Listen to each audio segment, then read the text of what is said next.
Oh, les gars, on va aller rejoindre Renaud avec l'entraîneur-chef Sylvain Lefebvre. L'assistant, excusez-moi. Ouais.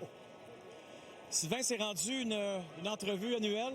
Hein? Ça doit être un bon feeling quand même de voir comment vous avez gagné cette Coupe Stanley. Écoute, on s'entenne pas. Écoute, la façon qu'on l'a gagné, ce qui était plaisant, c'est qu'on a pu l'apprécier aussi sur le banc, dans les derniers moments du match. Et puis l'année passée, c'était vraiment, là, ça prenait des nerfs d'acier l'année passée. Mais écoute, les joueurs étaient tellement impliqués, tellement aussi mentalement et physiquement, tellement concentrés. Puis écoute, que dire de Sam Bennett, Sam Reinhart, Bobrovsky, Barkov. La game que Barkov a joué à soir aussi. Complètement. Il n'a pas scoré 4 buts comme Reinhart, mais il a joué tout un match de hockey ce soir. C'est drôle que tu parles de ça parce qu'en même temps, il restait quelques minutes puis vous étiez en train de faire de la tablette avec lui.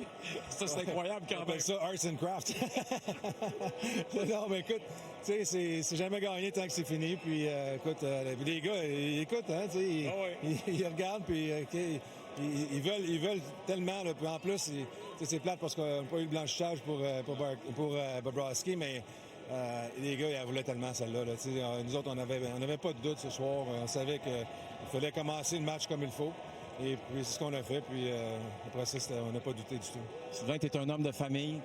Tu es tellement fier de tes petits-enfants qui sont avec toi. Puis on le sent là, que tu les aimes. Là. Puis de vivre ça avec eux autres.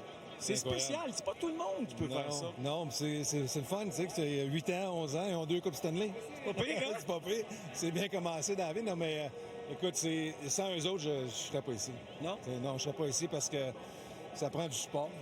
Puis d'un aussi, ça prend aussi... écoute, quand j'ai commencé dans le coaching, là, j'avais 2 enfants qui étaient dans les écoles ailleurs. Puis, tu sais, c'est côté familial. On a fait des efforts, fait des sacrifices. Puis quand j'ai pris la décision d'aller dans le coaching, je leur ai demandé s'ils étaient d'accord avec ça, puis ils étaient tous d'accord avec ça. Puis ils m'ont dit d'aller vivre ma passion. Puis d'entendre ça de tes enfants, c'est incroyable. C'est du bon support. Bien, écoute, on te félicite encore une fois pour tes grands succès. Merci. Parce que c'est personnel, mais c'est aussi d'équipe. Puis c'est impressionnant ce que vous avez fait cette année. Ben, écoute, c'est nos joueurs. Nous, on était là pour... Oh oui, mais on a travaillé fort, mais ces gars-là, s'ils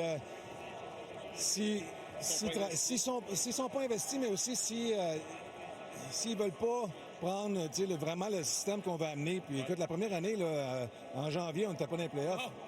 Et puis, c'est ça. Puis écoute, on dirait que c'était hier qu'on a gagné la Coupe Stanley l'année passée. Puis encore une fois, on le fait. Écoute, ces gars-là, c'est des machines. Là, ils seront encore prêts à jouer une autre série. Là. C'est incroyable. C'est incroyable. Hey, merci et félicitations. Merci, Sylvain. Renaud. Merci. Bon été. Merci. Hey, merci, Renaud. Bravo à Sylvain Lefebvre. Quel bon gars. L'assistant à Paul Maurice. Puis on voit